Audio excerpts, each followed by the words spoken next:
Queridos amigos, ¿cómo están? Aquí desde Orantia, Toronto, en español, José Illescas los saluda hoy día 7 de mayo 2025, donde vamos a tener nuestra sesión número 157 de lectura y estudio de todas las versiones del libro de Orantia. Hoy día empezamos un nuevo documento, el documento 89, el pecado, el sacrificio y la expiación, un documento muy interesante. Probablemente no lo terminemos, tiene 10 secciones, haremos las primeras 5. Bien, este documento empieza en la página 974 del libro original en inglés. Bien, vamos a hacer una pequeña oración como siempre. Amado Padre, gracias por reunirnos. Gracias por tu maravillosa revelación. Abre nuestras mentes y nuestros corazones para asimilarla, comprenderla y poderla transmitir a nuestros hermanos. Una vez más te pedimos por el bienestar de todos nosotros, no solamente los que estamos en esta hermandad del libro de Urantia, sino también todas las personas, familiares, amigos, el mundo en general, que terminen las guerras, que empiecen los cambios positivos para la humanidad. Te pedimos todo esto en nombre de Jesús, eh, aquí presente entre nosotros. Amén. Muy bien, vamos a compartir nuestro libro. Aquí está, todavía no lo he pasado al PDF porque estoy editándolo, le estoy agregando algunas ilustraciones. Bien, entonces vamos a darle preferencia a las damas. Empieza Mayrita con los dos párrafos. El prólogo es, la introducción es breve, son solamente 2 párrafos. Nos lees, por favor. ¿Cómo no? El pecado, el sacrificio y la expiación. El hombre primitivo se veía a sí mismo en deuda con los espíritus y necesitados de redención. Consideraba que los espíritus le podían haber deparado con justa razón mucha más mala suerte. Con el paso del tiempo, este concepto se transformó en la doctrina del pecado y la salvación. Se creía que el alma llegaba al mundo bajo condena, el pecado original. El alma tenía que ser redimida. Había que proporcionar un chivo expiatorio.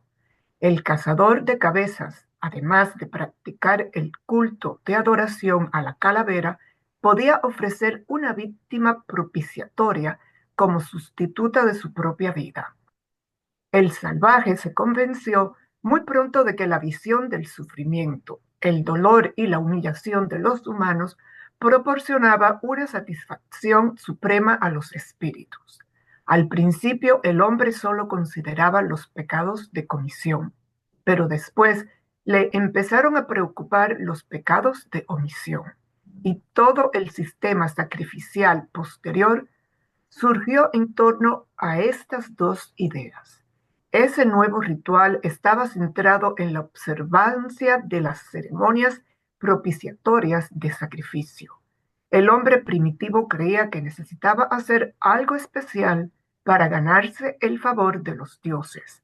Solo una civilización avanzada reconoce a un Dios siempre ecuánime y benevolente, más que una inversión en dicha futura. La, la propiciación era un seguro contra la mala suerte inmediata. Los ritos de evitación, exorcismo, coerción y propiciación estaban todos fusionados entre sí. Muy bien, gracias. Gracias, Mayra. Bien, este documento, también redactado por una brillante estrella vespertina, nos habla de estos conceptos que ya nosotros tenemos una idea. Vamos a repasar, ¿no? Antes de empezar a analizar estos párrafos, conviene recordar y precisar la idea que tenemos sobre el pecado, el sacrificio y la expiación, así como lo que se considera un chivo expiatorio que nos menciona acá el revelador, ¿no? Bien, consideramos pecado la ofensa a Dios, la transgresión de los preceptos de la iglesia. Estoy dando la definición clásica de pecado, la que ustedes pueden encontrar en el Catecismo de la Iglesia Católica y otras iglesias cristianas, ¿no? Bien, por ejemplo, no asistir a misa, ¿no? Eh, es pecado, ¿no? Y es pecado mortal. Hay pecados veniales, ¿no? Y pecados mortales. Si uno comete un pecado mortal y se muere, se va al infierno. Bien, en la revelación nos dicen que el pecado es hacer daño a otro o a uno mismo de forma voluntaria y consciente, sabiendo las consecuencias que ese acto producirá sobre sí mismo y sobre los demás. En cuanto al sacrificio, es el acto de renunciar o ceder algo valioso o preciado con el objeto de lograr un beneficio o propósito más importante. Y el sacrificio religioso se define como la ofrenda, ¿no? O a una deidad en señal de homenaje o expiación. Eso lo leen ustedes en el Salmo 51, ¿no? El sacrificio que agrada a Dios es un corazón quebrantado y arrepentido, dicen, ¿no? También hay citas por el estilo en el Levítico y en Hebreos, ¿no? Hablan de por qué Dios exige sacrificios de sangre, pues consideran que la vida está en la sangre y que derramar sangre es necesario para expiar los pecados, ¿no? Entonces entramos a lo que se llama el concepto de la expiación, el acto de borrar o reparar un pecado o una culpa a través de un sacrificio o un acto de compensación, el cual puede ser hecho a través de un intermediario, comúnmente llamado el chivo expiatorio, ¿no? Bien, teniendo esto en claro, vamos a poder abordar el documento con mayor comprensión. Primero, el revelador, como les digo, otra estrella brillante vespertina. No sé si es la misma estrella brillante la que redacta estos últimos documentos que hemos estado leyendo o son distintos, ¿no? Bueno, no lo podemos saber. Eh, esta estrella nos dice que el hombre primitivo asumía que siempre estaba en deuda con los espíritus, que debía hacer algo para redimirse. La doctrina del pecado y la salvación se desarrolló mucho tiempo después, tomando como base este sentimiento de culpa. ¿Ok? Eh, acaba de entrar Octavio y también entró Rita hace un ratito, les damos la bienvenida. Bien, a ver, todos venimos al mundo, ¿no? Condenados por la culpa del llamado pecado original, ¿ok? Por lo cual se hace necesario un redentor, un chivo expiatorio, una víctima propiciatoria, nos dice, que ofreciendo su vida salva la nuestra. ¿Mm? Se creía que había que hacer algo especial para agradar y ganarse el favor de los dioses. Se pensaba además que el sufrimiento, el dolor y la humillación de los humanos causaba una satisfacción suprema a los espíritus. Solo las civilizaciones más avanzadas, ¿no? Las que conocen a Dios, conocen a un Dios ecuánime, bondadoso, divino, ¿no? Pero el hombre primitivo creía en un Dios severo, en un Dios celoso, iracundo, que exigía lealtad incondicional. ¿No? Y eso lo encontramos pues en la figura de Yahvé en la Biblia. Y eso todavía es válido y se considera palabra de Dios, imagínense. Bien, entonces el hombre primitivo, pues por esta razón, siempre trataba de agradar a ese Dios temible con todo lo que podía, y no para asegurarse una vida futura, ¿no? La vida eterna, sino como un seguro para evitar su mala suerte inmediata, ¿no? Y aquí mencionan esos rituales que hacían, los llamados rituales de evitación, de exorcismo, de coerción y propiciación. Todos estaban más o menos fundidos, fusionados entre sí. Ok, pasamos a la primera sección del documento. Nos lee Marlene, por favor, los dos primeros párrafos. Podría ser. 1. El tabú. La observancia del tabú era el esfuerzo del hombre por esquivar la mala suerte, evitando hacer algo que pudiera ofender a los fantasmas espíritus.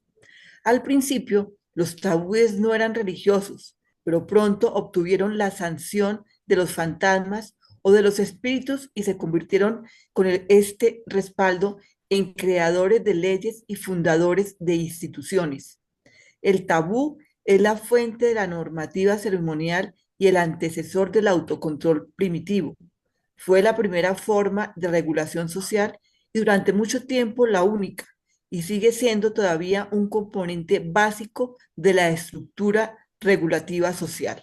A ver, para un ratito ahí. Aquí estamos viendo la carátula del libro de Sigmund Freud, Tótem y Tabú, que fue publicado en el año 1912, ¿no? En este libro, Freud, el padre del psicoanálisis, ¿no?, trata de explicar el desarrollo de la sociedad y la psiquis primitiva del hombre a partir de estos tótems o de estos tabúes, ¿no? Y estaba más o menos acertado porque él habla de contradicciones que vamos a ver más adelante, como algunos tótems, algunos tabúes, eh, desde cierto punto de vista, eran buenos y para otros era todo lo contrario, ¿no? Bien, entonces, cualquier cosa que pudiera ofender a los fantasmas, espíritus, era considerado tabú. Lo que empezó como algo puramente social se convirtió en religioso, ¿no? Y el tabú es la fuente, dice, de la normativa ceremonial y del primitivo autocontrol, o sea, tiene algo, eh, tuvo algo positivo, ¿no? Y el tabú fue la primera forma de regulación social y también fue la única por mucho tiempo. Bien. Hasta ahora el tabú sigue siendo un regulador social. Ahora sí continúa con el siguiente párrafo, por favor. El respeto que estas prohibiciones infundían en la mente del salvaje equivalía exactamente a su miedo a los poderes que supuestamente las imponían. Los primeros tabúes surgieron a raíz de experiencias casuales de mala suerte. Más tarde se establecieron a propuesta de los jefes y chamanes, hombres fetiches que, según se creía, estaban dirigidos por un fantasma, espíritu o incluso por un dios.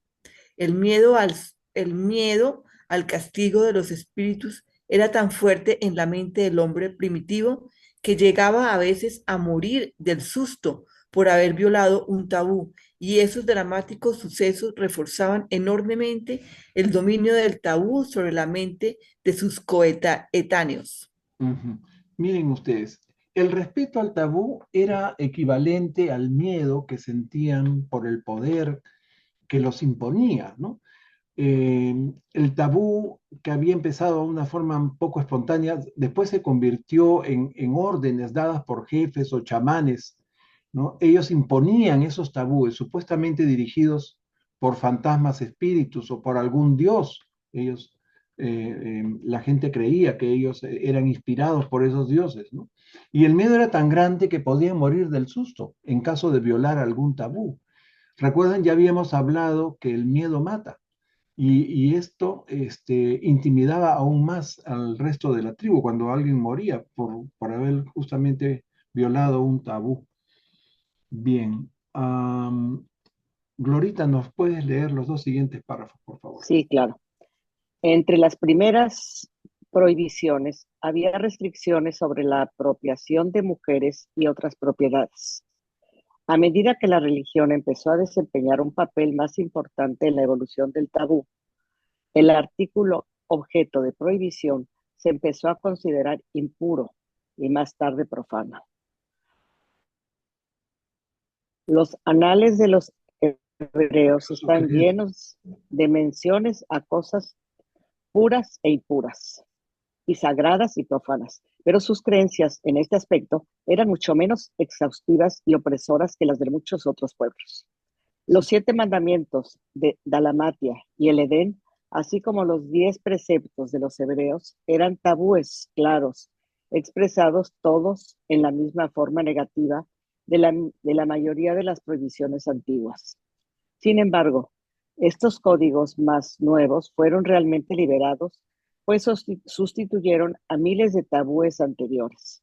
Y además, estos mandamientos más tardíos prometían categóricamente algo a cambio de la obediencia. Muy bien. Ok. Entonces, uno de los primeros tabúes fue la prohibición de apropiación de mujeres y otras propiedades, ¿no? Con la religión, el objeto tabú se volvió impuro o profano, o sea, se consideró impuro, ¿no? Y por lo tanto había que hacer ceremonias de purificación, ¿no? Bien, los códigos hebreos se encuentran, en los códigos hebreos se encuentran miles de disposiciones sobre lo puro, lo impuro, lo sagrado y lo profano, ¿no? Al punto de ser excesivamente represivo, ¿no? En comparación a otros pueblos. Y después nos dice que tanto los 7 mandamientos de Dalamatia, en Dalamatia habían 7 mandamientos, ya los vimos cuando hablamos de la ciudad del príncipe, ¿no? Y después los 10 preceptos hebreos, que son los 10 mandamientos de Moisés, ¿no? Eran claros tabúes expresados en forma negativa, no hacer esto, no hacer esto otro, ¿no? Bien, igual que los antiguos, tanto estos de Dalamatia como los hebreos. Pero estos 10 mandamientos, lo bueno que tuvieron fue que sustituyeron a miles de otros tabúes tontos, otros tabúes que no tenían sentido, ¿no? Y además de sintetizar todo en los tabúes principales o en los mandamientos principales, ofrecían una recompensa, o sea, algo a cambio a las personas que obedecían. A cambio de obediencia, uno podía recibir un beneficio, una recompensa de Dios, ¿no? Bien, seguimos. Rita, ¿nos puedes leer los 2 siguientes párrafos, por favor? Hola, buenas noches, que no los había saludado. Sí, bienvenida, Rita. Los primeros tabúes. Los primeros tabúes alimenticios se originaron en el fetichismo y el totemismo. El cerdo era sagrado para los fenicios, la vaca para los hindúes. El tabú egipcio sobre la carne de cerdo se ha perpetuado en la fe hebrea y en la islámica. Una variante de los tabúes alimenticios era la creencia de que una mujer embarazada podía pensar tanto en cierto alimento que el hijo cuando naciera sería el eco de ese alimento y esa comida sería tabú para él. Hasta el día de hoy se piensa, ¿no? Y se cree. Ujú. Yo me acuerdo que mi familia también decía, si vos deseabas tanto, por ejemplo, una frutilla, salía con una marquita de frutilla en la piel. Eso yo me acuerdo de mis abuelas. Sí, claro. Ciertas formas de comer se convirtieron pronto en tabú y así se originó la etiqueta en la mesa, tanto antigua como moderna. Los sistemas de castas y los niveles sociales son vestigios de prohibiciones de antaño. Los tabúes fueron muy eficaces para organizar la sociedad, pero eran una pesada carga. El sistema de prohibiciones negativas no solo contenía regulaciones útiles y constructivas, sino también tabúes obsoletos, desfasados e inútiles. Ok. Miren ustedes, nos dicen acá que el fetichismo y el totemismo dieron origen a los tabúes alimenticios, ¿no? El tabú egipcio sobre la carne de cerdo se extendió después entre los hebreos y musulmanes, ¿no? Un dato curioso era que los antojos de una mujer, ¿no? El alimento de la pica, se dice, ¿no? Cuando a alguien le provoca comer un alimento en especial, ¿no? Se volvía tabú para el hijo. El hijo no debía comer eso que la madre siempre quiso durante el embarazo, ¿no? Es interesante. El tabú también se extendió a la comida, de la comida a la forma de comer, lo que dio origen a la etiqueta moderna, ¿no? Bien, léenos este último párrafo también, Rita, para terminar esta sección. Ninguna sociedad civilizada tendría motivos para criticar al hombre primitivo de no ser por esos tabúes tan diversos y generalizados. Y el tabú nunca habría podido perdurar sin la ratificación de la religión primitiva. muchos de los factores esenciales de la evolución del hombre han sido sumamente caros, han costado un inmenso tesoro de esfuerzo, sacrificio y autorrenuncia. Pero esos logros del autocontrol fueron los peldaños reales por los que el hombre subió la escalera ascendente de la civilización. Muy bien, gracias Rita. Miren ustedes, los tabúes también pusieron orden, ¿no? Cierta moralidad y cierta disciplina en la sociedad, pero al mismo tiempo impusieron pesadas cargas. ¿Recuerdan cuando Jesús decía, les enrostraba a los fariseos cuando decía, ustedes les ponen pesadas cargas? Mi carga es ligera, simplemente amar al Padre y amarse todos como hermanos. Desgraciadamente, los tabúes primitivos fueron avalados y ampliados por la religión y se pagó, nos dicen, un alto costo. Se pagó un alto costo por el logro del autocontrol, uno de los peldaños de la escalera ascendente de la civilización. Muy bien. Pasamos a la segunda sección. Le damos la bienvenida a, creo que es Sony en la Samsung SM. Bien, gracias por venir. Ahora sí, Renato, nos lees el primer párrafo de esta parte. Sí, hola, buenas tardes, gracias. Hola, Sony, bienvenida. Gracias. Ok. Adelante, Renato. Tu micro está cerrado.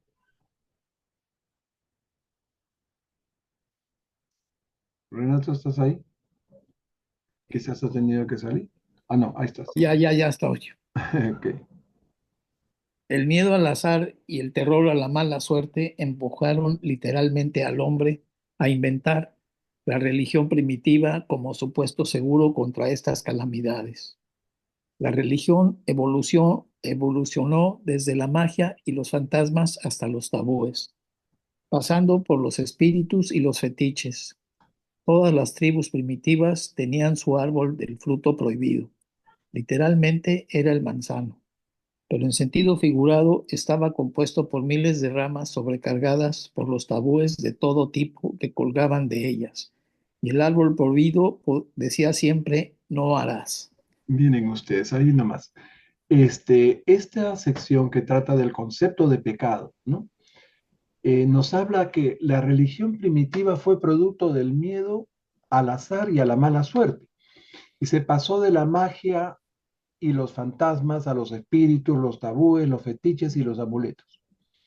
Y el mito, esto es muy interesante, el mito de la manzana prohibida de Eva parece ser en la historia de todas las tribus, ¿no? Todos tenían su árbol y fruto prohibido, junto con otros muchos tabúes que decían que estaban colgadas de cada rama. Bien. Y todo era no hacer, no hacer, no hacer. Ahora sí sigue el siguiente párrafo, por favor.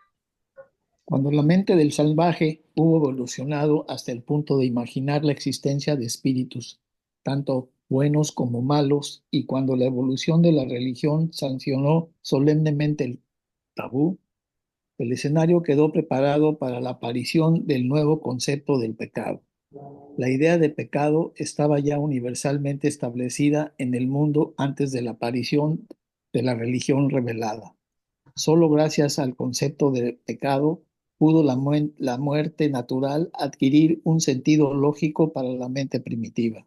Ok, El pecado era la transgresión del tabú y la muerte era el castigo del pecado.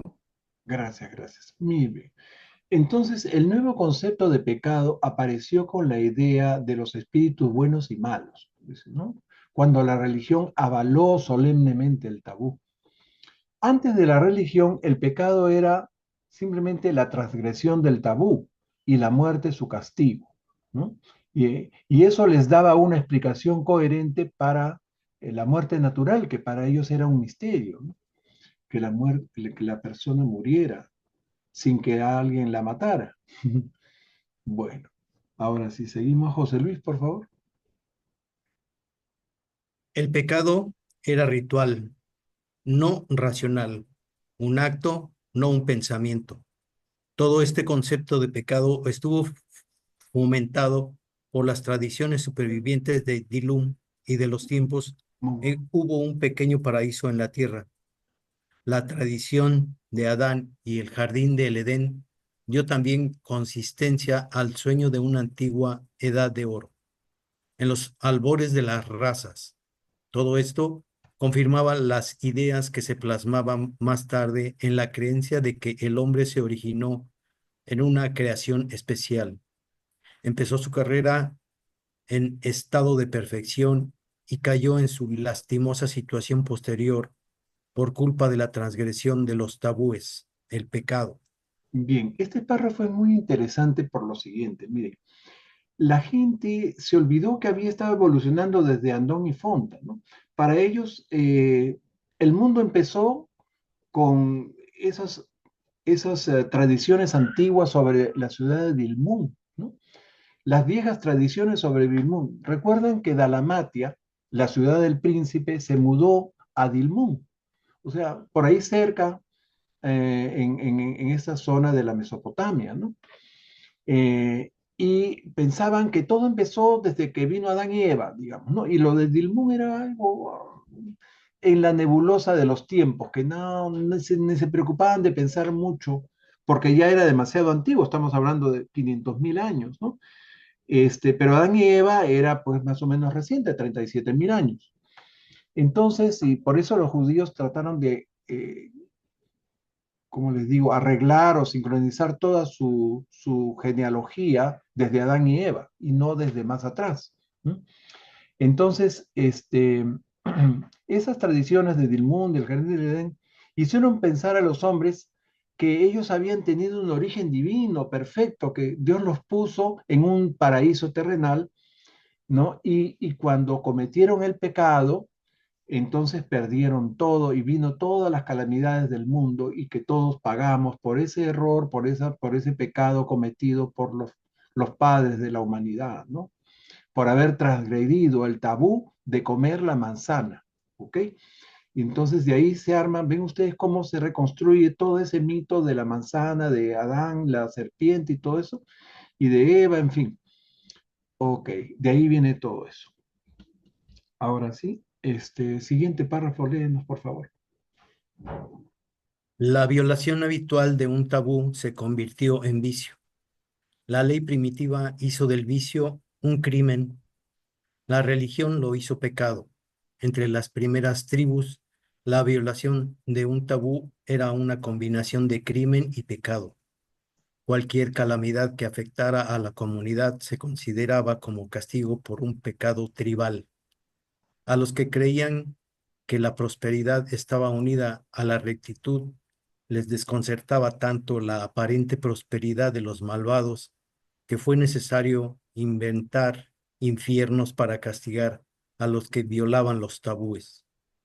El número de esos lugares de castigo futuro ha oscilado entre 1 y 5.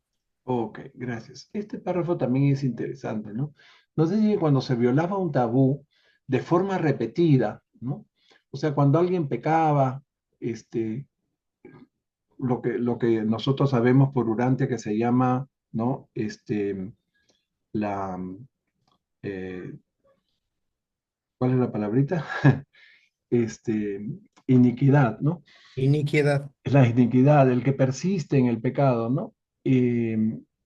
Esto no estaban tan lejos porque decían que el que cometía eso su castigo era la muerte. Y efectivamente es la muerte espiritual el que cae en la iniquidad. Entonces, pero acá dicen, se convertía en vicio. Y la ley primitiva lo consideraba un crimen. Entonces, la religión lo consideraba pecado, la ley lo consideraba un crimen. Entonces era un doble crimen, un crimen y un pecado a la vez, ¿no?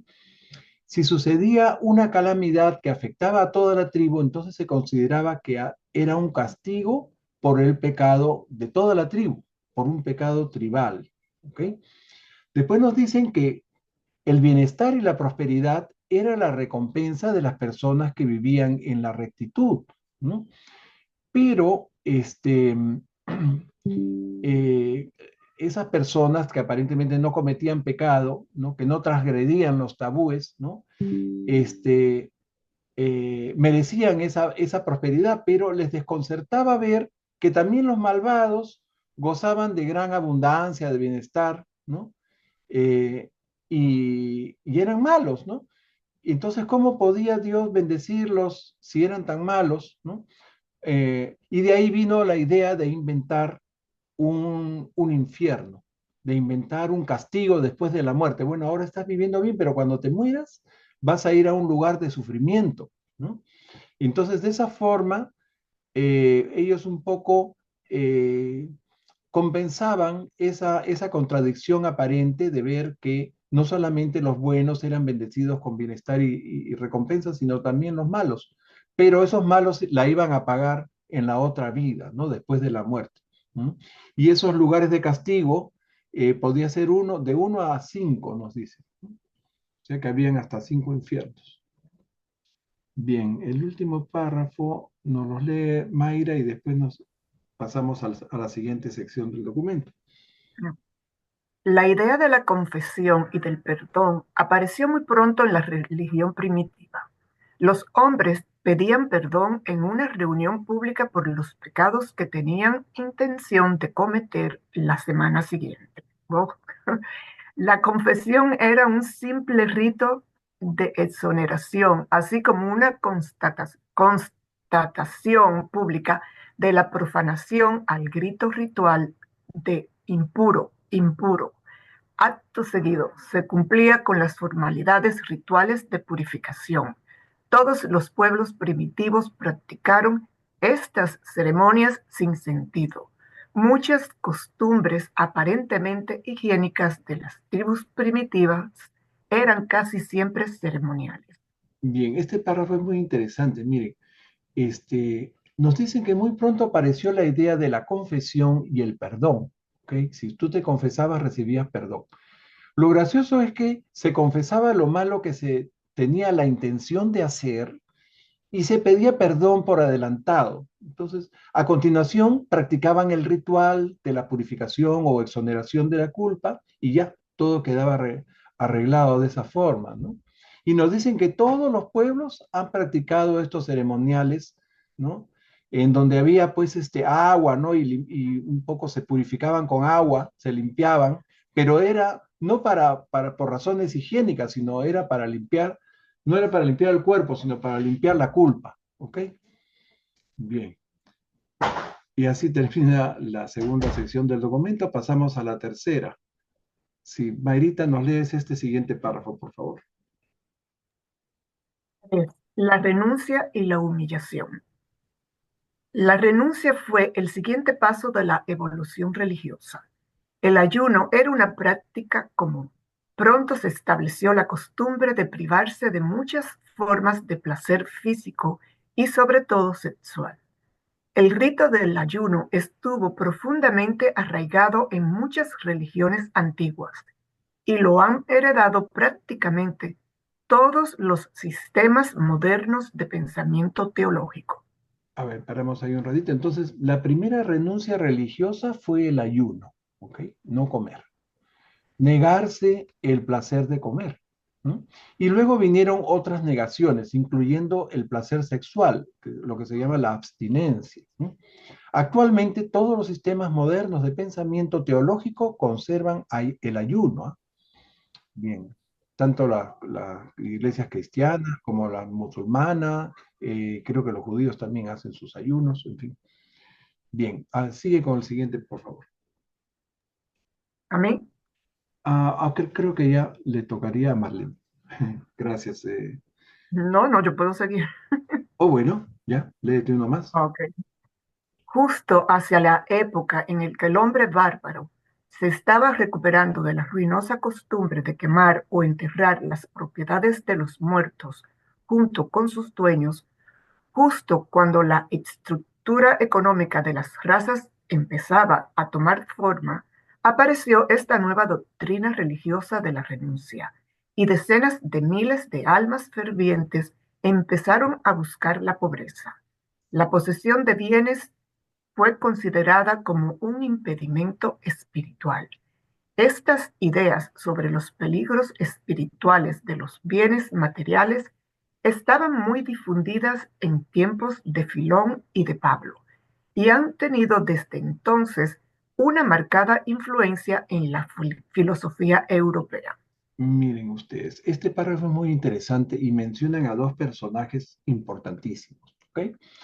Sucedió que justo cuando se superó la costumbre ruinosa, dice, de quemar o enterrar los bienes de los difuntos, ¿no? Y justo cuando ya empezaba a conservarse la riqueza, las pertenencias de esas personas que habían fallecido, ¿no? La gente piadosa empezó a buscar la pobreza, ¿no? Tener bienes en abundancia significaba un obstáculo para el crecimiento espiritual, ¿no? Y esa era la idea preponderante en los tiempos de Filón de Alejandría y de Pablo de Tarso, ¿no? La cual, esas ideas tuvieron mucha influencia en la filosofía europea y después en las iglesias cristianas, ¿ok? Ahora sí, nos lee Marlene, por favor. La pobreza era solo una parte del rito de mortificación de la carne que lamentablemente se incorporó a los escritos y enseñanzas de muchas religiones y del cristianismo en particular. La penitencia es la forma negativa de este rito de renuncia, muchas veces insensato, pero todo ello enseñó autocontrol al salvaje y eso supuso un avance valioso en la evolución social. La autorrenuncia y el autocontrol fueron dos de los mayores beneficios sociales procedentes de las primeras religiones evolutivas. El autocontrol dio al hombre una nueva filosofía de vida, le enseñó el arte de aumentar la fracción de la vida a base de reducir el denominador de las exigencias personales en vez de intentar aumentar siempre el numerador de la satisfacción egoísta. Ok, miren ustedes, entonces lo único bueno de hacer penitencia, mortificando el cuerpo, fue la disciplina del autocontrol del salvaje, ¿no? Lo que significó un avance de la civilización. O sea, la autodisciplina y el autocontrol incluía todas las torturas, incluyendo la flagelación o la autoflagelación también, ¿no? Bien. Léenos el siguiente, por favor. Este antiguo concepto. En ese antiguo concepto de autodisciplina se incluían la flagelación y todos los tipos de tortura física. Los sacerdotes del culto a la madre eran especialmente activos en la enseñanza de la virtud del sufrimiento físico y daban ejemplo sometiéndose a la castración. Los hebreos, los hindúes y los budistas eran devotos fervientes de esa doctrina de la humillación física. Imagínense ustedes, entonces, acá nos hablan de que ellos pensaban que así agradaban a los dioses, a los espíritus, torturándose, haciéndose eh, infringiéndose un daño físico, ¿no? Y nos ponen que lo más drásticos eran esos sacerdotes del culto a la madre. Recuerdan que hablamos de ellos, quienes llegaban hasta la castración. Qué terrible, ¿no?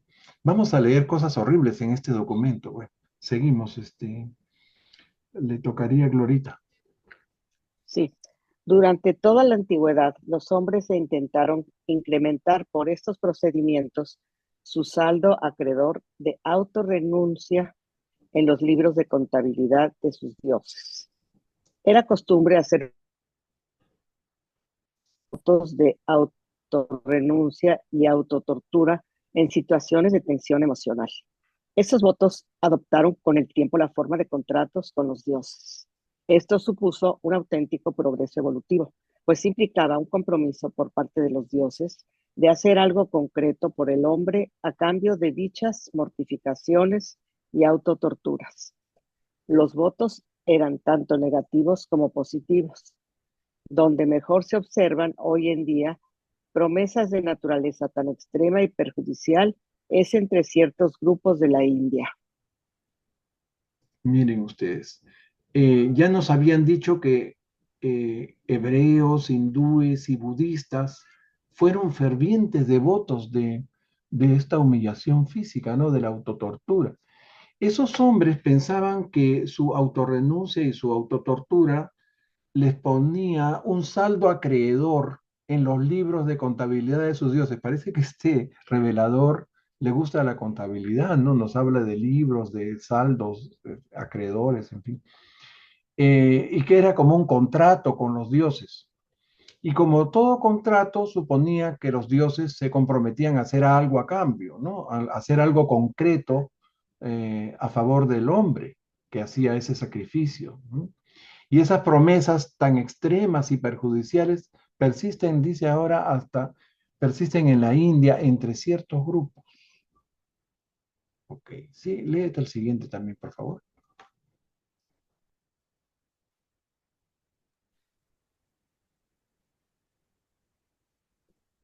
Como era más previsible, el culto de renuncia y humillación prestó especial atención a la gratificación sexual. El culto de continencia se originó como rito practicado por los soldados antes de entrar en combate. Más tarde lo practicaban los santos. Este culto toleraba el matrimonio solo como mal menor frente a la fornicación. Muchas de las grandes religiones del mundo se han visto influidas negativamente por este culto antiguo, pero ninguna de forma tan notoria como el cristianismo. El apóstol Pablo era un adepto de este culto y su visión personal se refleja en las enseñanzas que incorporó a la teología cristiana. Entre comillas, dice, es bueno que el hombre no toque mujer, cierro comillas. Desearía que todos los hombres fueran como yo. Digo, pues a los solteros y a las viudas, qué bueno les fuera quedarse como yo. Pablo sabía muy bien que estas enseñanzas no formaban parte del Evangelio de Jesús. Y así lo reconoce cuando declara, entre comillas, digo esto por consentimiento y no por mandamiento, cierro comillas. Pero este culto indujo a Pablo a menospreciar a las mujeres y por desgracia sus opiniones personales han influido durante mucho tiempo en las enseñanzas de una gran religión mundial. Si todo el mundo siguiera literalmente los consejos de este maestro y fabricante de tiendas, la raza humana llegaría a un final tan repentino como infausto.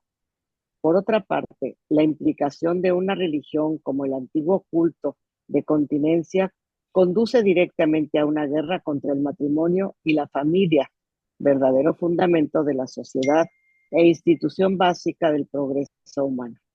Y no es de extrañar que esas creencias fomentaran la formación de cleros célibes en las numerosas religiones de los diversos pueblos. Sí, estos dos párrafos son muy interesantes porque aquí el revelador nos expresa claramente cuál era la posición, cuál era el pensamiento del apóstol Pablo, ¿no? De Pablo de Tarso. Aquí vemos que am, hablábamos de la renuncia a la gratificación sexual, ¿no? Que practicaban a veces los soldados antes de ir a batalla. Nos dicen que también lo hacían los hombres santos, entre comillas, ¿no? El sexo era considerado malo, incluso en el matrimonio, donde se consideraba que era el mal menor, ¿no? Frente a la fornicación, que era el sexo libre, ¿no? Bien, y muchas religiones han adoptado el antiguo culto a la abstinencia, pero ninguna tanto como el cristianismo. ¿Mm? Y eso fue gracias a Pablo de Tarso, quien decía, pues, eso que acaba de leer, Gloria, ¿no? Que es bueno para el hombre que no toque a una mujer. Y agrega dos frases misógenas más, eh, demostrando, no sé si su odio, su aversión o el rechazo que él le tenía a las mujeres y a lo femenino en general. Pero lo peor es que él decía que desearía que todos fueran como él, que pensaran como él, ¿no? Eso es parecido a lo que vemos acá con ciertas minorías que tienen ciertas ideas, ¿no? Con respecto a al género, ¿no? O a las libertades de la mujer para disponer de su cuerpo, de abortar, de hacer, qué sé yo, ¿no? Y quieren que todos piensen de esa forma, ¿no? Entonces, ahí creo que hay un extremo indeseable, ¿no?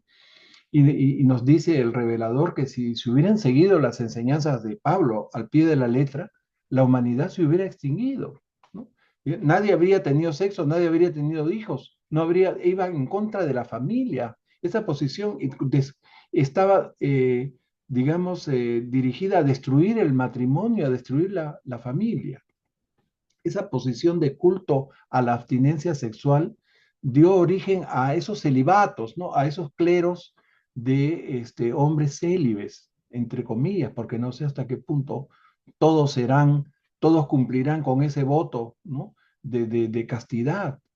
Finalmente, el revelador expone lo que la humanidad debería esperar. Eso es lo que vamos a leer a continuación, pero aquí hay una mano levantada de Octavio, que nos quiere decir algo. Adelante, Octavio, por favor. Sí, hermanitos, buenas tardes. Mire, para mí este documento de alguna manera me demuestra que los reveladores también tienen su interpretación personal, porque a mí me llama mucho la atención que un revelador diga eso, que si se abstuvieran todos de tener relaciones o intimidad, la humanidad hubiera desaparecido. Eso es imposible, hermanito, porque es una necesidad fisiológica. Y no creo que toda la humanidad se hubiera abstenido de tener sexo. Entonces, ahí me demuestra, de alguna manera, que también los reveladores tienen su interpretación y es muy válida. Y de alguna manera también hay que tener cuidado con de cómo tomamos la información, porque yo siento que el revelador, ese es su punto de vista de él. Y yo no estoy de acuerdo con lo que él dice, porque usted sabe, usted es médico, usted sabe que eso es imposible.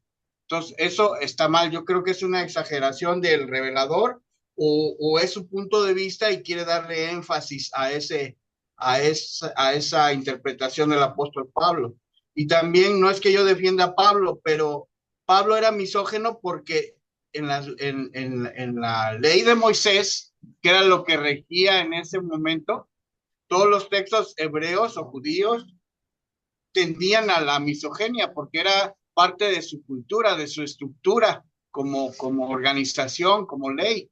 Entonces yo siento que Pablo no es que hubiera querido ser el malo, ¿no? De la película o el que trataba mal a las mujeres o que caía en esos extremos. Es que de hecho era la cultura de todo el pueblo hebreo.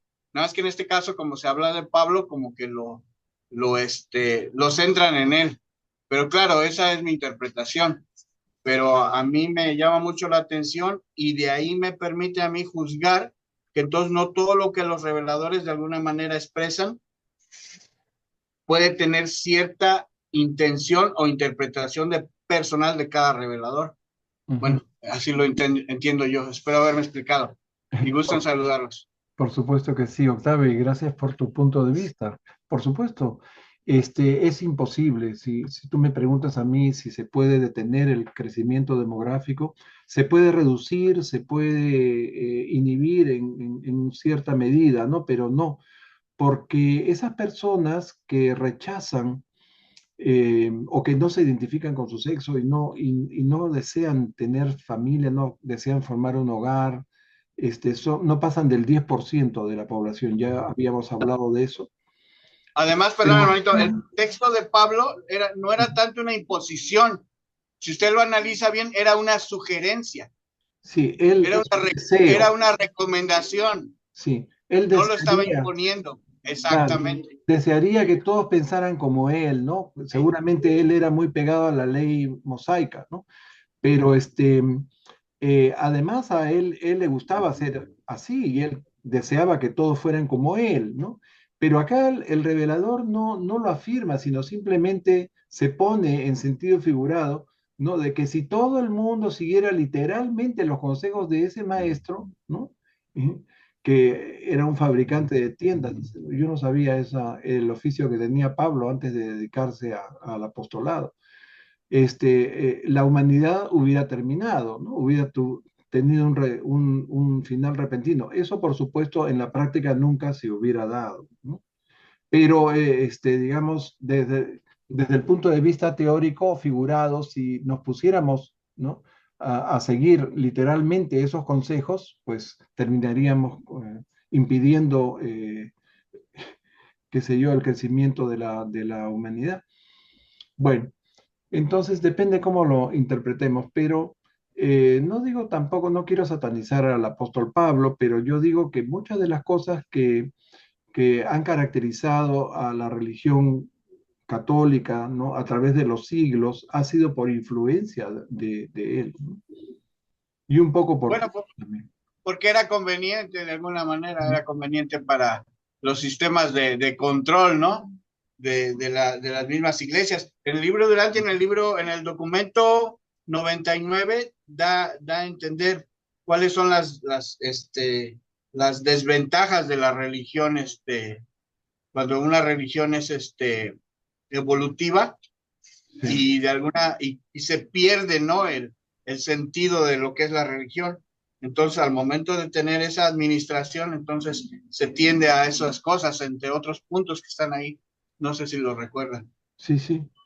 Bueno, efectivamente, y hasta ahora se mantiene eso, ¿no? Las religiosas no pueden pasar de ciertas funciones, no pueden hacer misa, no pueden, hasta ahora en la iglesia, en otras iglesias protestantes sí, pueden oficiar la misa, pero en la religión católica no. Bien, Sony también ha levantado la mano, adelante. ¿Quieres Sí, comentar algo? quisiera preguntar algo. Sí. Según la cosmogonía de Urantia, Jesús, bueno, Miguel de Nevadón, ¿era casado? No, no podía Ah, casarse. O sea, él vino eh, con una serie digamos, autoimposiciones. Él hizo su otorgamiento y debía hacer algunas cosas y otras no, entre las cuales estaba no dejar descendencia aquí, o sea, no casarse ni tener familia. Y eso lo cumplió al pie de la letra, ¿no? A pesar de que hubieron mujeres que se enamoraron de él, inclusive trataron de casarlo, ¿no?, con una de ellas, con este, ¿cómo se llamaba? Magdalena. Una, Raquel. no, no era Raquel, Y era Raquel. no, no era Raquel ni María Magdalena. Ahorita me acuerdo el nombre, bueno, a veces se me borran los nombres. Octavio, ¿querías agregar algo? Sí, antes de venir ya ve que cuando Emanuel le dio algunas recomendaciones, ¿no?, de lo que él podía hacer, Ujú. le dijo que en un momento dado sí podía tener compañera o podía tener mujer, pero no debería de dejar descendencia. Inclusive hace después como que le dice, bueno, como varón, o yo así lo entiendo, ¿no? Como varón que eres, puedes tener compañeras, pero lo único que se te pide es que no tengas descendencia. Más sin embargo, él, ni tuvo descendencia ni buscó compañera. Sí, no aceptó el amor ¿cómo se llama? De una, Rebeca. Rebeca. Rebeca, sí, Rebeca. Gracias por hacerme acordar, Mayra. Muy bien. Entonces, estas cosas, ¿no? El clero célibe, ¿no? Entonces, ahora sí, lee el último parrafito de esta sección. Sí, tú estabas leyendo, ¿no, Marley? Estaba leyendo yo, Gloria. Gloria, sí. Un día el hombre. Lo termino. Ah, ok. Este último. Un día el hombre deberá, un día el hombre deberá aprender a sí, un día el hombre deberá aprender a disfrutar de la libertad sin libertinaje, del alimento sin glotonería y del placer sin abuso. El autocontrol es mejor política que la autorrenuncia extrema a la hora de regular el comportamiento humano. Y Jesús nunca enseñó esas ideas irrazonables a sus seguidores. Así es. Bien, entonces en este último párrafo, el revelador expone lo que la humanidad debe esperar, ¿no? Una libertad sin libertinaje, un alimento sin glotonería y un placer sin abusos, ¿no? Y todo esto implica autocontrol, ¿no? Del comportamiento humano. Y ya sabemos pues que Jesús de Nazaret nunca enseñó estas ideas, ¿no? Insanas e irrazonables, ¿no? De la doctrina de Pablo. Ok, pasamos a los orígenes del sacrificio y le tocaría a Rita. ¿Nos puedes leer, Rita? Bien. Como muchos otros ritos culturales, la inclusión del sacrificio en las devociones religiosas no tuvo un origen simple ni único. La tendencia a doblegarse ante el poder y postrarse en reverente adoración en presencia del misterio está prefigurada en el servilismo del perro ante su amo. Entre el impulso de adoración y el acto de sacrificio no hay más que un paso. El hombre primitivo medía el valor de su sacrificio por el dolor que sufría. Cuando la idea de sacrificio se asoció por primera vez al ceremonial religioso, no se concebía ninguna ofrenda que no produjera dolor. Los primeros sacrificios consistían en arrancarse el pelo, hacerse cortes en el cuerpo, mutilarse, sacarse dientes, cortarse dedos y otros actos de este tipo. Con el progreso de la civilización, esos conceptos rudimentarios de sacrificio fueron elevados al nivel de ritos de autorrenuncia, ascetismo, ayunos y privaciones, y más tarde al de la doctrina cristiana de la santificación mediante penas, sufrimientos y mortificaciones de la carne. Bien, bien, bien. Entonces, aquí nos hablan del origen del sacrificio. Entre el impulso de adoración y el acto de sacrificio, dice, solo hay un paso. Y a más dolor físico, mejor sacrificio a los ojos de Dios. ¿Ok? Inclusive pensaban que no era posible hacer una ofrenda sin dolor. Y a continuación enumera una serie de torturas, ¿no? Con categoría de ritual religioso, ¿no? Y luego los ritos de autorrenuncia, el ascetismo, los ayunos, y finalmente la santificación mediante penas, sufrimientos y mortificaciones de la carne. Eso me hace recordar lo que cuentan de la vida de Santa Rosa de Lima, ¿no? Una de los 5 santos peruanos, ¿no? Santa Rosa de Lima practicaba la autotortura, ella se mortificaba. Y así ella pensaba que agradaba a los ojos de Dios. Bien. Esa era la mentalidad de la época. Seguimos. Octavio nos lee. Renato, por favor, nos lees los 2 siguientes párrafos que son cortitos.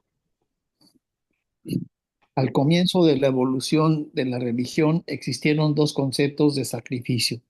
El sacrificio ofrenda, que implicaba una actitud de acción de gracias, y el sacrificio deuda, que abarcaba la idea de redención. Más tarde se desarrolló la noción de su sustitución. Sustitución. Más adelante. Más adelante, el hombre empezó a concebir que su sacrificio, fuera de la naturaleza que fuera, podría funcionar como mensaje a los dioses, como un dulce aroma en las foses nasales de la deidad. Esto llevó al uso del incienso y de otras características estéticas propias de los ritos de sacrificio. Mismos se transformaron en festejos sacrificiales cada vez más complejos y ornamentados. Y estos 2 rengloncitos, léete también. A medida que fue evolucionando la religión, los ritos sacrificiales de conciliación y propiación sustituyeron a los métodos más antiguos de evitación, aplacamiento y exorcismo. Ok, miren ustedes. En un principio habían 2 conceptos de sacrificio, el llamado sacrificio de ofrenda, o sea, como acción de gracias, ¿no? Y el sacrificio deuda, con miras a la redención. O sea, más tarde se desarrolló la idea de sustitución, o sea, es decir, por eso que dice acá, que otro hiciera el sacrificio por uno. ¿No? Después pensaron que cualquier sacrificio sería del agrado de los dioses, como un dulce aroma, dicen.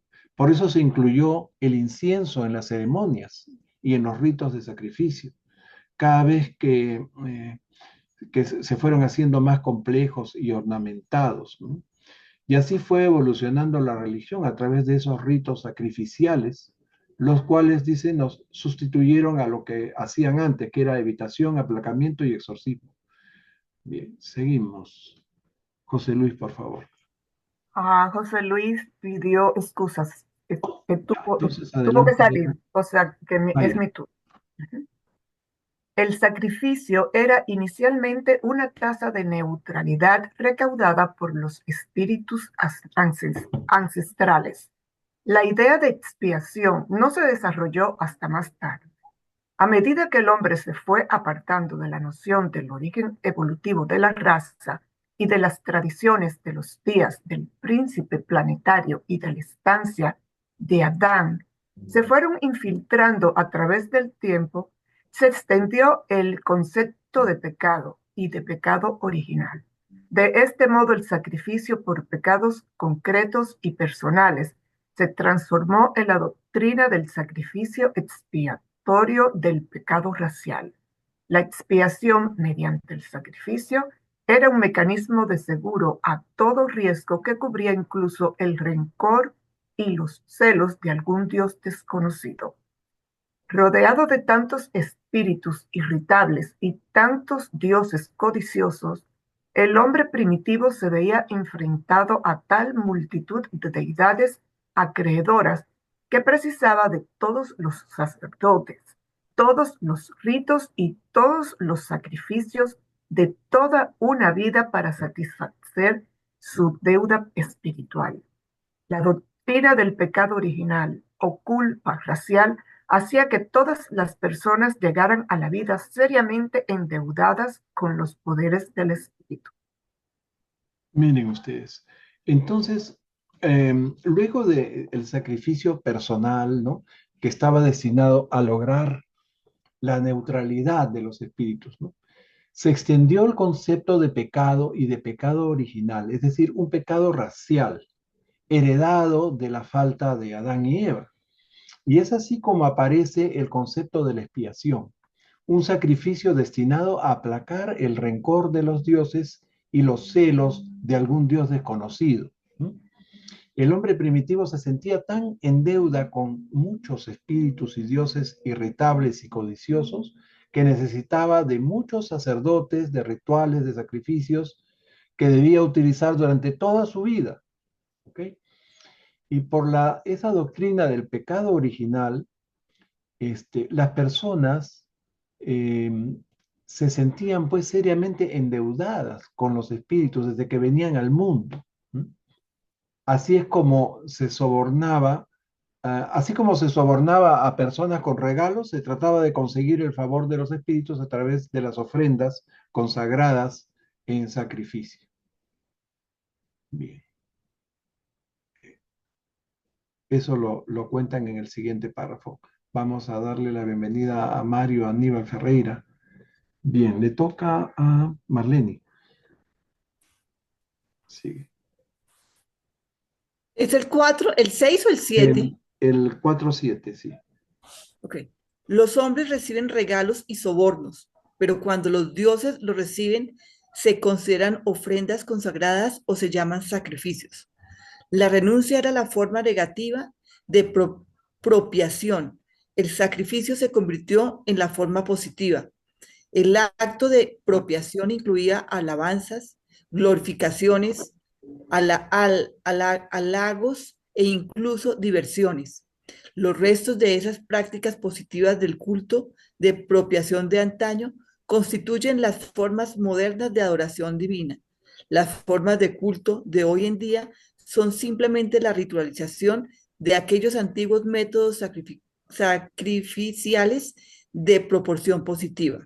Propiciación positiva, sí. propiciación positiva. A ver, ahí nomás vamos a comentar, ya habíamos dicho que así como se sobornan a las personas con regalos, se trataba de conseguir el favor de los espíritus a través de ofrendas, ¿no? Y la renuncia o negación era la ofrenda negativa. Y el sacrificio se convirtió en la ofrenda positiva, o sea, hacer algo, ¿no? Hacer un acto de alabanza o de glorificación, ¿no? O incluso diversiones, dicen, no sé cómo serían esos. Y todas esas prácticas antiguas se llaman culto de propiciación y son la base de las formas modernas de adoración divina. Ahora sí sigue con el siguiente párrafo, por favor. Sacrificar animales significaba para el hombre primitivo mucho más de lo que podía significar nunca para las razas modernas. Aquellos bárbaros veían realmente a los animales como sus parientes cercanos. Con el paso del tiempo, el hombre se hizo más astuto en sus sacrificios y dejó de ofrecer sus animales de trabajo. Al principio, sacrificaba lo mejor de todo, incluso sus animales domésticos. Ujú. Bueno, ¿qué pasó aquí? Que ah, hablábamos de eso que se llama el culto de propiciación, ¿no? Que, por ejemplo, el rito de las ofrendas en la misa, ¿no? La consagración y la comunión eh, son la revitalización o la remembranza de esos antiguos sacrificios de culto de propiciación, ¿no? Inclusive esa oración que se sigue repitiendo en la misa que dice, te ofrecemos, Señor, este santo sacrificio para alabanza y gloria de tu nombre, para nuestro bien, el de toda tu santa iglesia. Y ya sabemos que Dios, el Padre Celestial, no necesita que le hagamos ni sacrificios ni penitencias para merecernos su amor. Sabemos también que la mayor eh, muestra de alabanza y el mejor regalo que podemos hacerle al Padre es nuestra libre elección de hacer su voluntad y convertirnos en instrumentos de su amor, ¿no? Bien, acá nos dicen que el hombre primitivo valoraba mucho a los animales y los consideraba como parientes cercanos, ¿no? Y por lo tanto no dudaba en ofrecerlos como sacrificio a los dioses, ¿no? Bien. A ver, léenos los dos últimos párrafos, por favor, para terminar con esta sesión.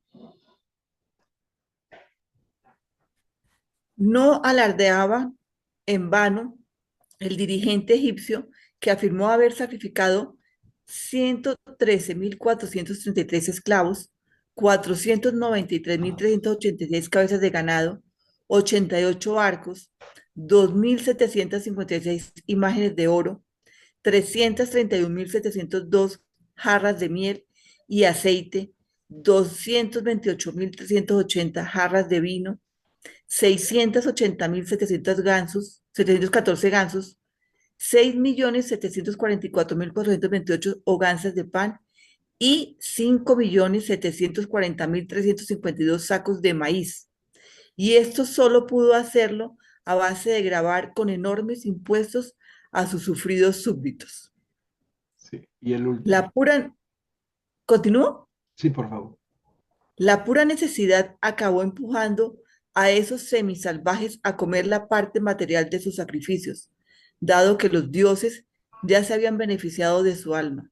Y esta costumbre se justificó bajo el pretexto de la antigua comida sagrada, lo que en términos modernos se llama un rito de comunión. Ujú. Muy bien. Entonces, en estos dos últimos párrafos vemos, ¿no? Cómo el ejemplo de ese dirigente egipcio, ¿no? Que no solo sacrificó animales, sino también a sus esclavos, alimentos, a costa del trabajo de sus súbditos, nos dicen, ¿no? Ni siquiera era algo que él había trabajado con el sudor de su frente. Y entonces esta abundancia, este desperdicio de cosas, eh, le hacían pensar que quizás él iba a tener el favor de los dioses, ¿no? En su otra vida, qué sé yo. Bien. A ver qué más podríamos comentar acá. Y entonces ese es el sacrificio eh, que ellos pensaban que podía agradar a Dios. Ahora sabemos que por la revelación que eso no es así, ¿no? Y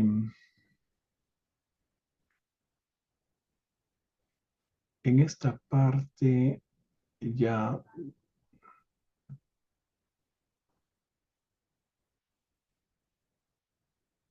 el rito de nos habla en el rito de la comunión. Eh, Ustedes han visto que en la Biblia dice, ponen en palabras de Jesús, ¿no? Quien coma mi carne y beba mi sangre, vivirá para siempre. Eh, Eso viene de toda esta antigua forma de sacrificio, ¿no? Con el fin de agradar a Dios y obtener sus favores. Muy bien. Pasamos a la quinta sección del documento y le tocaría a Rita, ¿no? ¿Estoy bien? ¿A qué? ¿Ha leído Mayra? ¿Quién? Leyó Mayra, luego leí yo. Marlene, Le toca a Mayra. Marlene Acabo de leer yo, leyó. le tocaría Entonces a le Rita. tocaría a Gloria. ¿A Gloria? Sí, Leyó me Mayra, toca. después Marlene y Gloria, después Rita. Ok. Muy bien. 5. Los sacrificios y el canibalismo. Las ideas modernas sobre el canibalismo primitivo están totalmente equivocadas. El canibalismo pertenecía a los usos y costumbres de las primeras sociedades, y aunque produce horror tradicionalmente en la civilización moderna, formaba parte de la estructura social y religiosa de la sociedad primitiva. Los intereses colectivos dictaban la práctica del canibalismo. Surgió impuesto por la necesidad y perduró porque el mundo era esclavo de la superstición y la ignorancia. Fue una costumbre social, económica, religiosa y militar. Miren ustedes, es un concepto totalmente distinto a lo que pensábamos del canibalismo, pero le pido disculpas a Mario que había levantado la mano y lo pasé por alto, no me fijé bien. Adelante, Mario, querías comentar algo. Tranquilo, buenas noches a todos.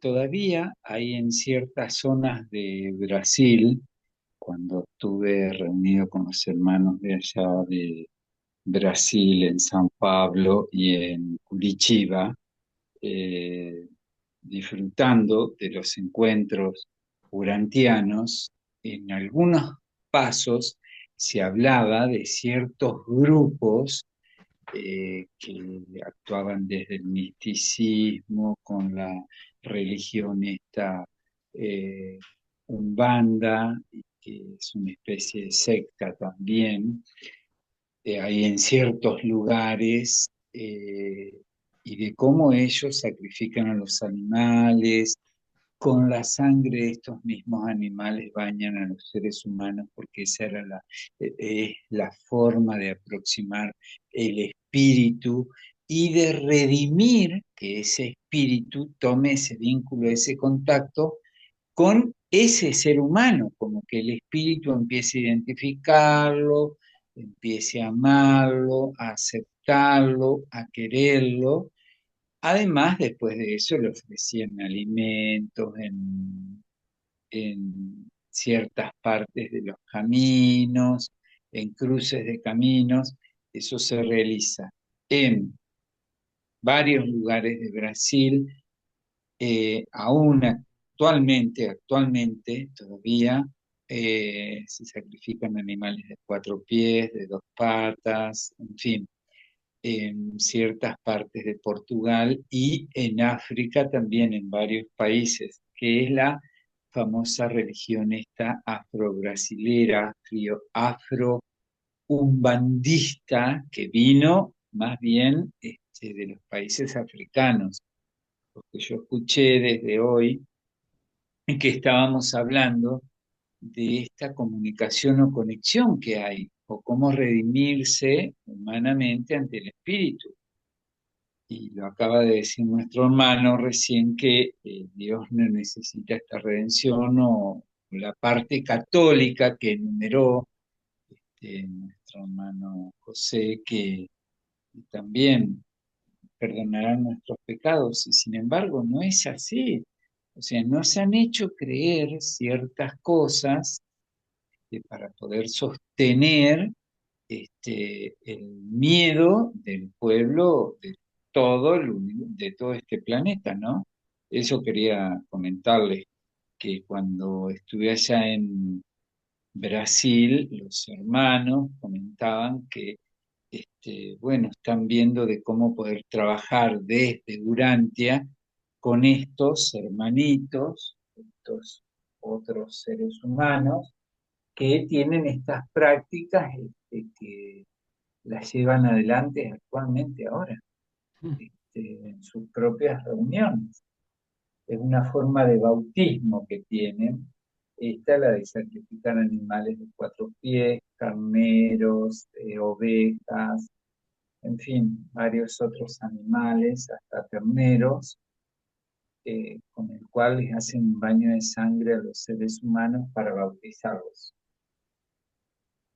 Estamos viviendo varias cosas en el mundo ahora actualmente que están relacionadas con tiempos atrás, pero que actualmente nos hace revalorizar el libro Durantia, en que la conexión con Dios es más bien a través de nuestra mente, la oración, en fin, otro tipo de actos, ¿no? Muchas gracias a todos y muy amables por la escucha.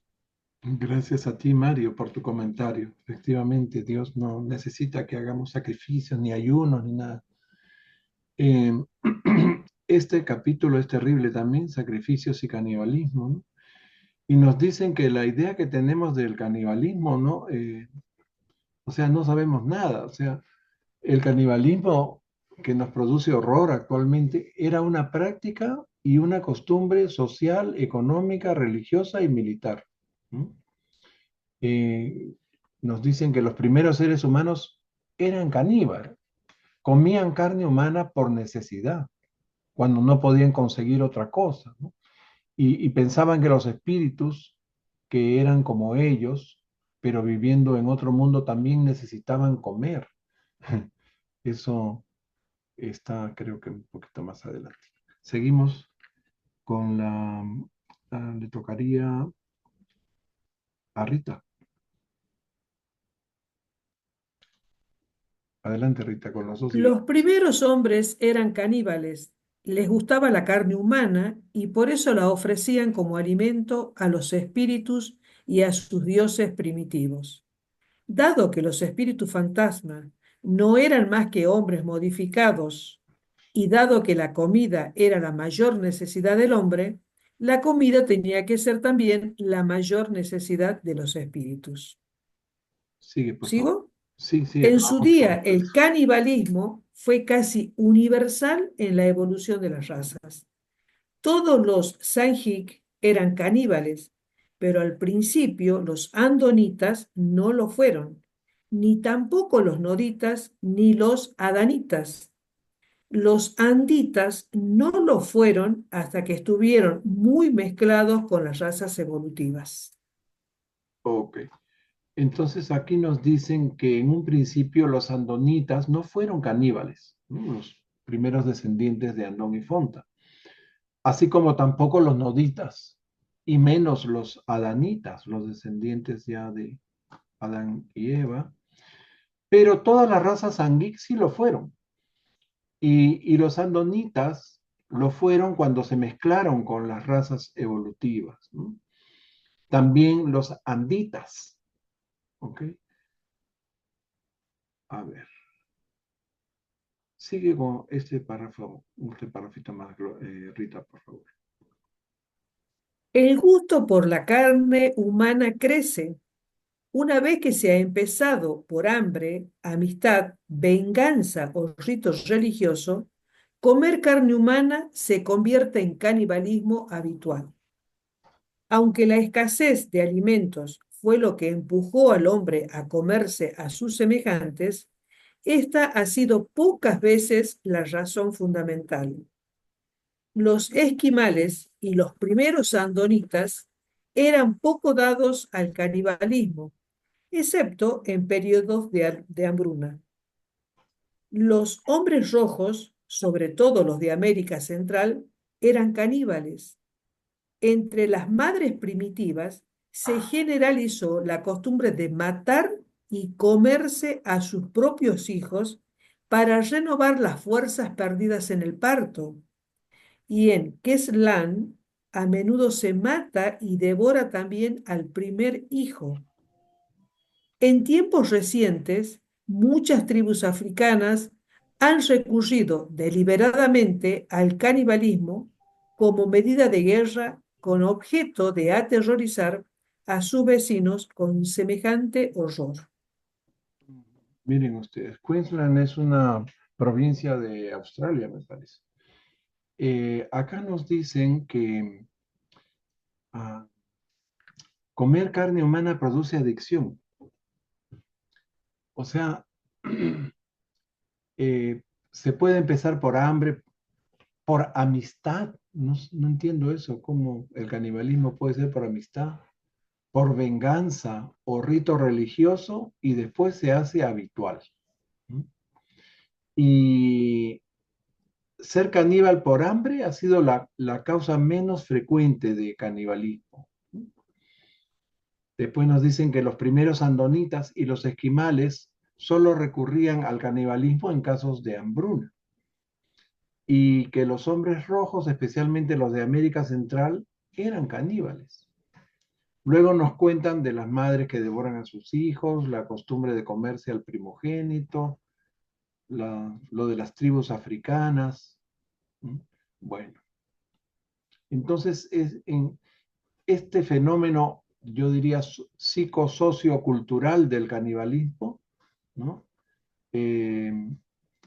Existió en todos los pueblos evolutivos.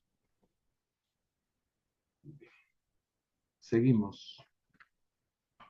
Le tocaría a Mario. ¿Nos quieres leer estos dos siguientes párrafos, por favor? Mario, ¿está ahí? ¿Mario? Estoy acá, Sí. pero pensé que habías dicho Mayra. No, Mario. Hubo cierto Gracias. canibalismo. Ciertos grupos de comedores de El hombres. 5-5, el 89-5. 89,5. ¿Y eso? Ciertos grupos de comedores de No, hombres. no, el 89-5-5. Acá hubo cierto canibalismo. Hubo ciertos. Ahí está, gracias. Hubo cierto canibalismo como consecuencia de la degeneración de estirpes en otros tiempos superiores, pero prevaleció sobre todo entre las razas evolutivas. La costumbre de comer carne humana apareció en una época en que los hombres experimentaban intensas emociones de amargura hacia los enemigos y se convirtió en parte de una ceremonia solemne de venganza. Se pensaba que de este modo se podía destruir el fantasma del enemigo o fusionarlo con el de la persona que se lo comía. En su día se generalizó la creencia de que los poderes de los magos provenían de comer carne humana. Sigue, por favor. Ciertos grupos de comedores de hombres consumían solo a miembros de su propia tribu y se suponía que esta endogamia pseudoespiritual intensificaba la solidaridad tribal, pero también se comían a sus enemigos por venganza y para apropiarse de sus fuerzas. Se consideraba que comerse a un amigo o compañero de tribu era hacer honor a su alma. En cambio, se devoraba al enemigo en justo castigo. La mente salvaje no pretendía ser coherente. Gracias. Gracias a ti. Miren ustedes, en este fenómeno del canibalismo había pues mucha incoherencia, algo totalmente ilógico. como acabamos de leer, ¿no? Se comía a un miembro de la propia tribu porque se creía que iba a incrementar la solidaridad tribal, ¿no? Pero comerse a miembros de otras tribus enemigas se convirtió en una ceremonia solemne de venganza. ¿Mm? Ellos pensaban que de esa forma destruían el fantasma del enemigo o se fusionaban con ese fantasma, ¿no? O se apropiaban de su fuerza. También pensaban que comerse a un amigo o compañero de la tribu era hacerle honor a su alma, ¿no? Pero comerse al enemigo era el castigo para el enemigo. Después, que los hijos se comieran a sus padres ancianos era bien visto en algunas tribus. Creo que eso está en el siguiente párrafo. Increíble. Estas cosas son, yo diría, espeluznantes, ¿no? De la evolución humana. Cómo ha ido pasando por estas etapas. Bueno, en este documento leemos cosas muy crudas. Gracias, Mario. Renato, ¿nos puedes leer? En algunas tribus los Padres ancianos.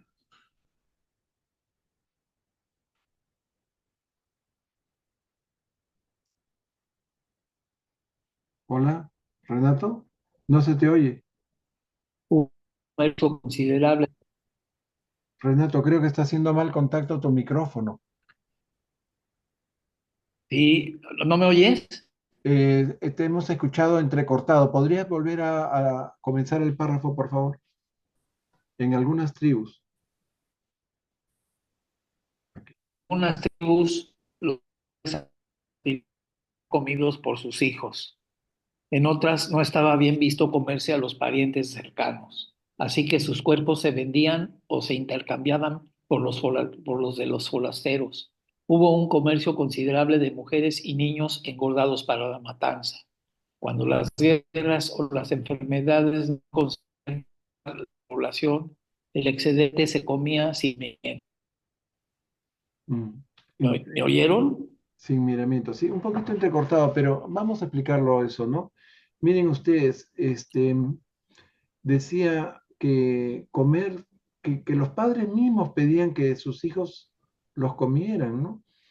En otras tribus, comerse a los parientes cercanos era mal visto. Después, los cuerpos de parientes podían venderse o intercambiarse con los cuerpos de forasteros, supongo que los cadáveres, ¿no? Y existió una cría de mujeres y niños para la matanza comercial. Todas estas cosas horrorosas han habido. Después dicen que en los casos de que hubiera un excedente de población, se recurría al canibalismo sin miramientos. Bien, ¿y cómo desapareció el canibalismo? Acá nos van a explicar eso. Le tocaría a José. Amén. Oh, José Luis ya se fue, Mayra. El canibalismo ha ido desapareciendo gradualmente debido a las influencias siguientes. 1. A veces se convertía en una ceremonia comunal para asumir la responsabilidad colectiva de imponer la pena de muerte a un compañero de tribu.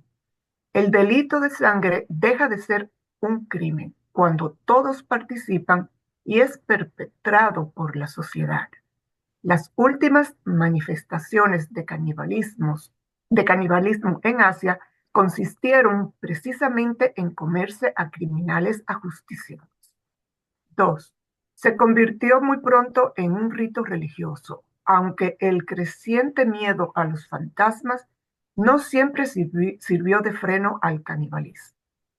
3. Progresó a la larga hasta el punto en que solo se comían ciertas partes de sus órganos, partes que supuestamente contenían el alma o porciones del espíritu. Beber sangre se convirtió en práctica común y era costumbre mezclar las partes comestibles del cuerpo con sustancias medicinales. 4. Se limitó a los hombres. Se prohibió comer carne humana a las mujeres. 5. Se limitó a los jefes, sacerdotes y chamanes. 6. Después se convirtió en tabú entre las tribus superiores. El tabú sobre el canibalismo tuvo su origen en Dalmacia y se difundió lentamente por el mundo. Los nuditas alentaron la cremación como medio de combatirlo, pues era práctica habitual desenterrar cadáveres para comerlos. Terrible. 7. Los sacrificios humanos firmaron la sentencia de muerte del canibalismo. La carne humana ya se había convertido en alimento de los hombres superiores, los jefes, pero al final se reservó exclusivamente para los que estaban por encima de ellos, los espíritus. De este modo, los sacrificios humanos acabaron eficazmente con el canibalismo, excepto entre las tribus más inferiores. Y cuando quedaron plenamente establecidos, la carne humana se convirtió en tabú, porque era alimento de los dioses. El hombre solo podía comer un trocito ceremonial, un sacramento. Ok, entonces acabas de leernos las influencias que redujeron el canibalismo, ¿no? En primer lugar, nos dicen que cuando se convirtió en una ceremonia comunal, en los ajusticiamientos, ¿no? Toda la tribu comía el cuerpo del ajusticiado. Después, cuando se convirtió en un rito religioso, pero el miedo a los fantasmas no siempre lo frenó. En tercer lugar, cuando se empezó a comer solo ciertas partes del cuerpo, a veces mezcladas con sustancias medicinales, las que suponían contenía el alma o partes del espíritu del difunto, ¿no? Sí, y siempre se bebía la sangre. En cuarto lugar, cuando se prohibió comer carne humana a las mujeres. En quinto lugar, cuando se limitó a los jefes, sacerdotes y chamanes. Solo ellos podían comer la carne humana, ¿no? Y después se convirtió en tabú. O sea, en las tribus superiores, ¿no? Y esto se originó en Dalmatia y luego los noditas empezaron a incinerar los cadáveres. Estas tribus superiores ya dejaron de practicar el canibalismo y los noditas incineraban los cadáveres para que no los desenterraran y se los comieran, que parece que eso era muy común. Y finalmente el canibalismo ya terminó cuando se empezaron a realizar los sacrificios humanos.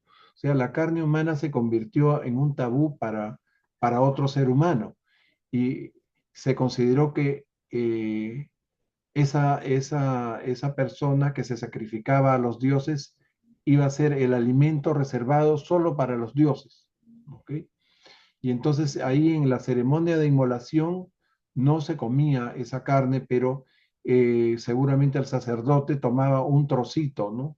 A manera de sacramento. ¿No? Bien. Y finalmente creo que en este último párrafo nos habla de los animales, ¿no? Cuando se sustituyó el sacrificio humano por el de los animales. A ver quién nos cierra con broche de oro. Hasta aquí nomás vamos a llegar. Marlene, ¿nos lees este último párrafito? Al final se generalizó el uso de sustitutos animales en los sacrificios e incluso entre las tribus más atrasadas la carne de perro redujo considerablemente el consumo de carne humana. El perro, el primer animal domesticado, era muy apreciado como animal doméstico y como alimento. Ok. Entonces, después de eso ya se generalizó el uso de animales de sacrificio, ¿no? En vez de seres humanos. Y creo que Moisés fue uno de los que hizo mucho para que el pueblo hebreo dejara de hacer sacrificios humanos, ¿no? Y mencionan al perro, el primer animal que fue domesticado y que fue muy preciado, ¿no? Parece que fue también usado como animal de sacrificios. Bien, amigos, hasta aquí vamos a llegar hoy día. Las otras 5 secciones que faltan las completaremos el próximo miércoles. Va a ser imposible terminar todo el documento ahora, pero creo que hemos hecho un buen análisis, han habido muy buenas intervenciones y a todos ustedes, pues, una vez más les agradezco su presencia y participación. Nos veremos el próximo miércoles, Dios mediante. Muchas gracias. Ya les envío Muchas bendiciones para todos. Igualmente, muchas bendiciones. Buena semana. Adiós, amigos. Bye.